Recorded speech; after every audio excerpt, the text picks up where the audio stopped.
Bangladesh cricket board আর ক্রীড়া প্রতিমন্ত্রী আমিনুল হকের সাথে সম্পর্কটা দিন দিন খারাপের দিকে যাচ্ছে। সরকারের সাথে সম্পর্ক খারাপ করে এই বোর্ড কতদিন টিকতে পারবে সেটাই এখন বড় প্রশ্ন।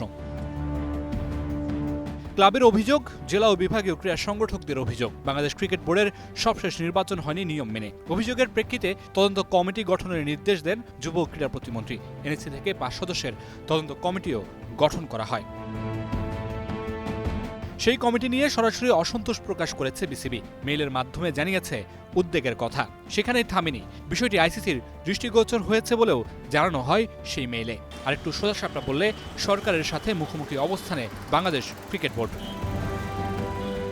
বিসিবির আইসিসির জুজুর জবাবে যুব ক্রীড়া প্রতিমন্ত্রী আমিনুল হকও জানিয়েছেন আইসিসির সাথে কথা বলার কথা। বোঝাই যাচ্ছে বিসিবির স্টেটমেন্ট ভালোভাবে নেননি যুব ক্রীড়া প্রতিমন্ত্রী। একটা তদন্ত কমিটি গঠন করেছেন, যেটা নিয়ে গতকালকেই বাংলাদেশ ক্রিকেট বোর্ড একটা বিবৃতি দিয়েছে।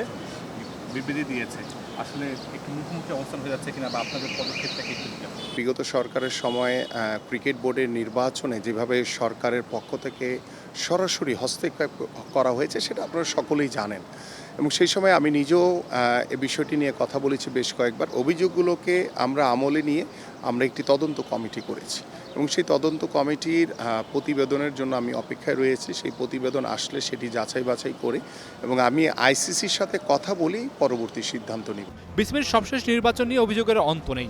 হাইকোর্টে ঝুলে আছে মামলা। যুব ক্রীড়া প্রতিমন্ত্রীর তদন্ত কমিটি গঠন, ঈদের পর আরও একটা তদন্ত কমিটি গঠন করার বার্তা। সব মিলিয়ে বর্তমান ক্রিকেট বোর্ডের অবস্থান মোটেও স্বস্তিকর নয়। তার উপর বিসিবি সভাপতি আমিনুল ইসলাম নেই দেশে। তিনি কবে আসবেন, কবে যুব ক্রীড়া প্রতিমন্ত্রীর সাথে বসবেন, সেটির জন্য এখন অপেক্ষা। Mamunur Rashid, star news, Dhaka.